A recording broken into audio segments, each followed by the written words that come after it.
V9 news స్వాగతం. నా పేరు కిరణ్ కుమార్. ఇప్పుడు హెడ్లైన్స్. విశాఖ నగర సిపి గారితో ఈరోజు year ending press meet details చెప్పారు.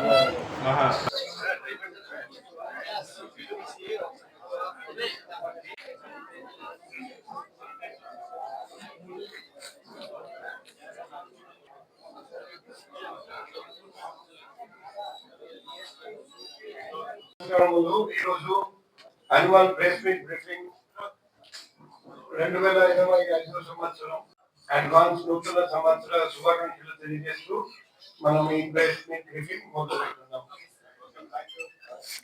సిటీలో ఓవరాల్ క్రైమ్ రేట్ ఆల్మోస్ట్ 12% తగ్గింది. Next so type of offence చూస్తే కూడా 17 హెడ్స్ చూస్తే అందులో 3 హెడ్స్ లో మాత్రం పెరిగాయి. ఒక హెడ్ లో ఆల్మోస్ట్ సేమ్, ఒక హెడ్ లో సేమ్, మిగతా 12 హెడ్స్ లో క్రైమ్ రేట్ తగ్గాయి. ఓవరాల్ కూడా ఇది ఇక్కడ బిఎన్ఎస్ కేసెస్ మాత్రమే ఉన్నాయి. అంటే special local loss, BNSS cases, missing person cases ఈ లిస్ట్ లో లేవు. సో ఇక్కడ చూస్తే కూడా ఆల్మోస్ట్ 13% క్రైమ్ రేట్ తగ్గింది. క్రైమ్ చూస్తే లాస్ట్ 3 years మీరు చూస్తున్నారండి. 2023 కంటే కూడా తక్కువ, 2024 కంటే కూడా తక్కువ, 25 లో 2024 లో 3640, 2025 లో తగ్గిపోయి 2920. సో లాస్ట్ ఇయర్ కంటే దాదాపు 20% తగ్గింది. కేసు చూస్తే కూడా except murder, culpable homicide, dowry death, ఈ బైగనీ తప్ప మిగిలిన ఆల్ హెడ్స్ లో క్రైమ్ రేట్ తగ్గింది. Harassment, family dispute, illegal intimacy, mental disorder, murder for gain, petty quarrel in drunken state, previous grudge, denial of love, and sudden provocation. Next, crime against women చూస్తే last 3 సంవత్సరాలు చూస్తే 2023 సంవత్సరం 995, 2024 అది పెరిగిపోయింది 1216. ఈ సంవత్సరం అది తగ్గిపోయి 951, దాదాపు 22% తగ్గింది. ఇప్పుడు హెడ్స్ చూస్తే కూడా except dowry murder and women murder, మిగిలిన 8 హెడ్స్ లో క్రైమ్ అగేన్స్ట్ విమెన్ గణనీయంగా తగ్గింది. నెక్స్ట్, క్రైమ్ అగేన్స్ట్ చిల్డ్రన్ దాదాపు 43% తగ్గింది. 2023 సంవత్సరం 105, 2024 131, 2025 ఓన్లీ 75. పోయిన సంవత్సరం 1153, ఈ సంవత్సరం 1135, ఇది కూడా తగ్గింది.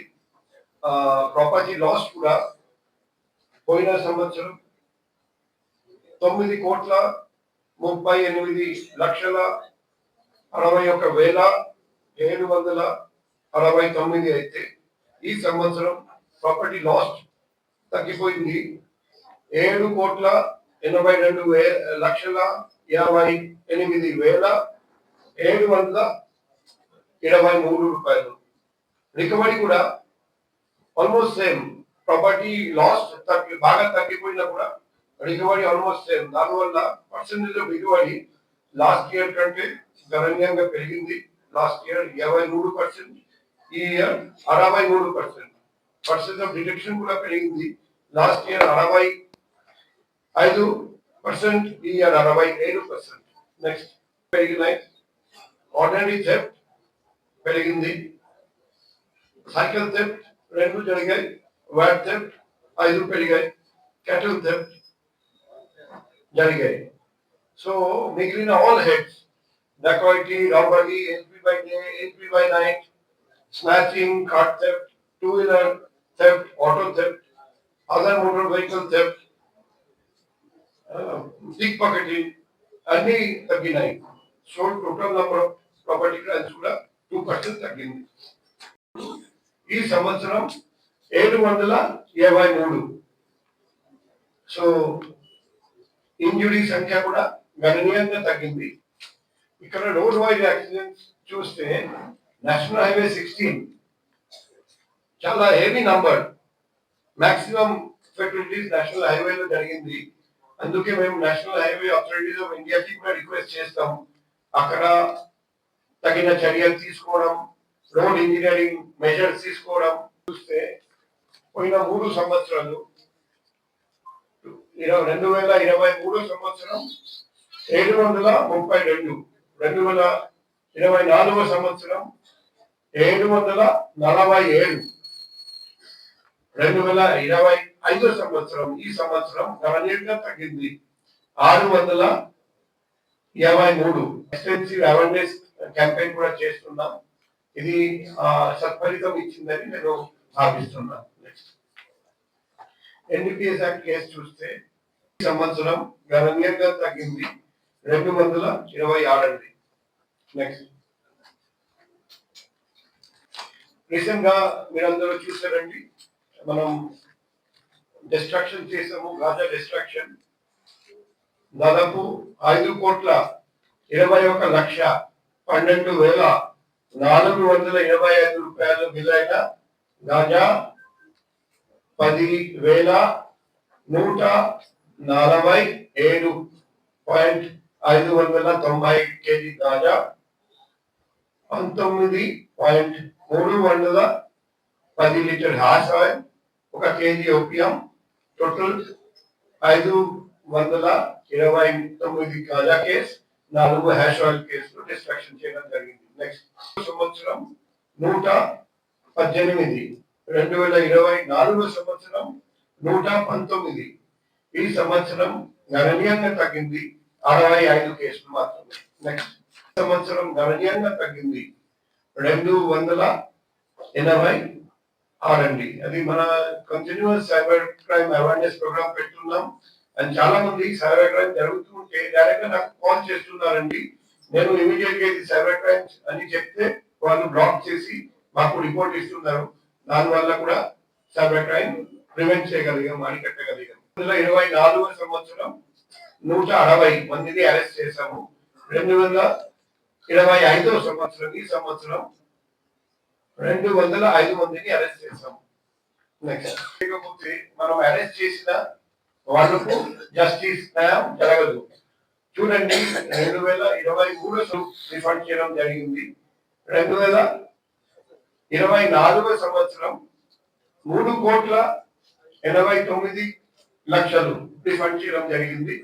2025 సంవత్సరం 14,64,00,000 రూపాయలు వాళ్ళకు రిఫండ్ చేయడం జరిగింది. భాగం కంటిన్యూస్ అవేర్నెస్ ప్రోగ్రామ్ క్రియేట్ చేయడం. దానివల్ల బాయ్ మిస్సింగ్ కేస్ 2023 సంవత్సరం 59, పోయిన సంవత్సరం 40, ఈ సంవత్సరం ఓన్లీ 37. గార్డ్ మిస్సింగ్ కేసు మనకు చాలా కీలకం. 23 సంవత్సరం 169, పోయిన సంవత్సరం 150, ఈ సంవత్సరం బాగా తగ్గింది 127. 492, ఈ సంవత్సరం బాగా తగ్గింది 438. ఓన్లీ మ్యాన్ మిస్సింగ్ కేస్ కొంచెం పెరిగింది. ఈ సేమ్ డేలో 79 కేసులు సేమ్ డేలోనే డిటెక్ట్ చేసాము, ట్రేస్ చేసాము. వెంటనే ఆ ఈవెంట్ లోనే ట్రేస్ చేసి తల్లిదండ్రులకు అప్పచెప్పడం జరిగింది. నెక్స్ట్ 6 మంది కుటుంబ సభ్యులను చంపేసిన కేసులో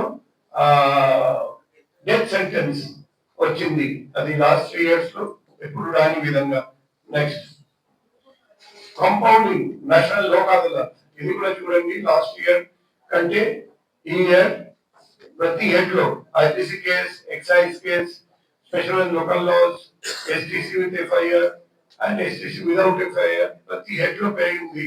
మన రీసెంట్ గా principal district and session judge గౌరవనీయులైన principal and district session judge కూడా డిస్ట్రిక్ట్ జడ్జ్ కూడా ఈ ఇలా అప్రిషియేషన్ లెటర్ ఇచ్చారండి. వాళ్ళ మీద నిఘా పెట్టడం. ఇప్పుడు చూడండి 2023 సంవత్సరం లా అండ్ ఆర్డర్ సస్పెక్ట్ మీద 12 సీట్స్ ఓపెన్ చేస్తే, పోయిన సంవత్సరం 29 ఓపెన్ చేస్తే, ఈ సంవత్సరం 193 సీట్స్ ఓపెన్ చేశాం. Sexual offenders last 2023 30, last year 176 అండి. ఈ సంవత్సరం కూడా almost same 168. Preventive detention orders 2023 లో ఒకటి కూడా చేయలేదు. సంవత్సరం 16 చేశాము. ఇనిషియేటివ్స్ గురించి చెప్తున్నాం.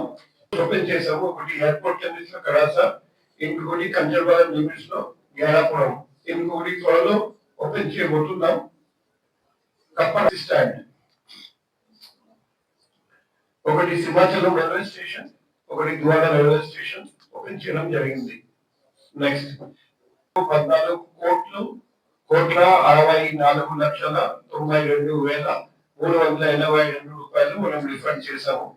అది కాకుండా మన భారతదేశంలో మొదటిసారి 12 సైబర్ క్రైమ్ పోలీస్ స్టేషన్ లో పనిచేయడానికి రిక్రూట్ చేశాము. వాళ్ళందరికీ కంప్యూటర్ టెక్నికల్ బ్యాక్గ్రౌండ్ చూసి సెలెక్ట్ చేయడం జరిగింది. నల్లధనం సంపాదించడానికి సొంత బ్యాంక్ అకౌంట్ కొన్ని తెరిచి అవి ఆన్ రెంట్ ఇస్తున్నారండి.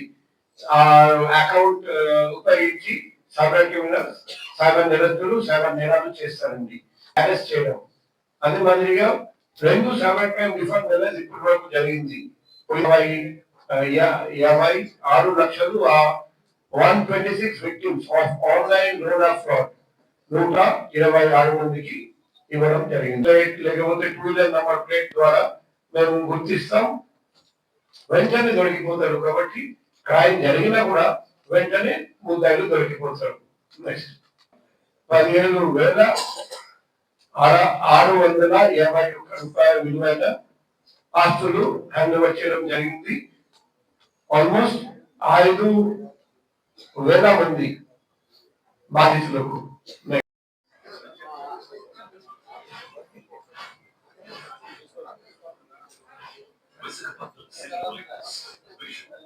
Service protection.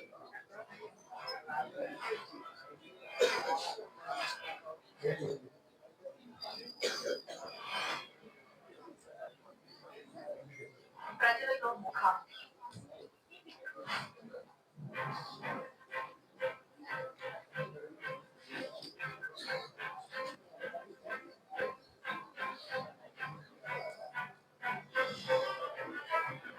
చేసిన మన రాష్ట్రం వివిధ ప్రాంతం నుండి వచ్చిన పోలీస్ వాళ్ళు ప్లస్ ఏపీఎస్పీ వాళ్ళందరికీ ఈ Vizag city police last 1 year లో చాలా బాగా పర్ఫార్మ్ చేశారని మనం చూసాము. అందుకే అందరికీ అభినందనలు, ధన్యవాదాలు, కృతజ్ఞతలు అండ్ శుభాకాంక్షలు తెలియజేస్తున్నాం. 200 కానిస్టేబుల్స్ వస్తారండి సెప్టెంబర్ నెలలో. 9 నెలల ట్రైనింగ్ పూర్తి చేసుకొని దానివల్ల మనం మ్యాన్ పవర్ చాలా వరకు పెరుగుతుంది. ఇప్పుడు మ్యాన్ పవర్ కొరత చాలా ఉంది. నంబర్ 2, మేము చాలా రోజుల నుండి ఎదురు చూస్తున్నటువంటి AI driven traffic management system మేము ఎక్స్పెక్ట్ చేస్తున్నాం. 1st April నుండి స్టార్ట్ అవుతుంది. అది మనం స్టార్ట్ చేయగలిగితే ఒక పెను మార్పు వస్తుంది. ఒకవైపు రోడ్ ట్రాఫిక్ యాక్సిడెంట్స్ తగ్గిపోతాయి, ఎందుకంటే ఇక్కడ చూసిన automatic number plate recognition camera. ఇప్పుడు ఏం జరుగుతుంది, పోలీస్ కనిపిస్తే హెల్మెట్ ధరిస్తాము, పోలీస్ కనపడకపోతే హెల్మెట్ పక్కన పెడతాము. ముగ్గురు ట్రిపుల్ రైడింగ్ చేస్తున్నారు, పోలీస్ కనిపిస్తే నువ్వు దిగిపో అని ఒకరిని దింపేసి వెళ్ళిపోతారు. మళ్ళీ పోలీస్ కనపడకపోతే నా ఎక్కేసి అని ఎక్కిస్తారు. ఇదంతా జరగదు, ఎందుకంటే ప్రతి చోట automatic number plate recognition camera 24/7 traffic enforcement. దానివల్ల ట్రాఫిక్ కండిషన్ కూడా తగ్గిపోతుంది. ఎందుకంటే సిగ్నల్ టు సిగ్నల్, మనం గ్రీన్ సిగ్నల్ తర్వాత మళ్ళీ రెడ్ సిగ్నల్ వస్తే వెహికల్ ఆగిపోతుంది. అప్పుడు సాధ్యంత వరకు మేము కంటిన్యూస్ గ్రీన్ సిగ్నలింగ్ ప్రయత్నం చేస్తున్నాం. అదే మాదిరిగా ప్రతి చోట ఫేస్ రికగ్నిషన్ కెమెరా ఉంటుంది కాబట్టి భారతదేశంలో ఎక్కడ డేటాబేస్ ఉంటే ఢిల్లీ నుండి, వెస్ట్ బెంగాల్ నుండి, యూపీ నుండి ఒక నేరస్తుడు ఇక్కడికి వచ్చిన వెంటనే లోకల్ పోలీస్ కి అలర్ట్ వెళ్తుంది. ఆ క్రిమినల్ దొరికిపోతాడు. ఏదో ఒక చోట నేరం చేసి పారిపోతూ ఉంటే కూడా మనం ఆ number plate, vehicle number plate, ఆ పర్సన్ ఫోటో మేము ఫ్లాష్ చేస్తాం. అతను అనుకోండి సింహాచలంలో ఒక నేరం చేసి పారిపోతూ ఉంటే మేము కంచన్పల్లం మెట్టు దగ్గర, అడవిపురం దగ్గర క్యాచ్ చేస్తాం, లేకపోతే రైల్వే స్టేషన్ దగ్గర, ఎయిర్పోర్ట్ దగ్గర క్యాచ్ చేస్తాం. ఎందుకంటే ఆ సిస్టమ్ మనకు ఆ బెనిఫిట్ ఇస్తుంది. కాబట్టి నూతన సంవత్సరంలో ఖచ్చితంగా విశాఖపట్నం నగరంలో ఒక పరిశ్రమలు, IT sector, IT safe area, అక్కడ ఎన్నో చాలా మంది ఐటీ వర్కర్స్ వస్తారండి. అప్పుడు అక్కడ కూడా మార్పు వస్తుంది, మన నైట్ లైఫ్ పెరుగుతుంది. అదే మాదిరిగా జనాభా పెరుగుతుంది, వెహికల్స్ పెరుగుతాయి, సంఖ్య పెరుగుతుంది. భోగాపురం ఎయిర్పోర్ట్ వస్తుంది కాబట్టి భోగాపురం నుండి సిటీ వైపు ట్రాఫిక్ బాగా పెరుగుతుంది. ఇవన్నీ న్యూ నార్మల్, న్యూ రియాలిటీ. ఆ నైట్ లైఫ్ కూడా ఇప్పుడు వైజాగ్ లో తక్కువ, అప్పుడు బాగా పెరుగుతుంది. దాంతో పాటు రోడ్ వెడల్పు పెరగడం, కొత్త రోడ్స్ రావడం, కొత్త టూరిస్ట్ అట్రాక్షన్స్ రావడం అండ్ కొత్త పోలీస్ వాళ్ళు రావడం.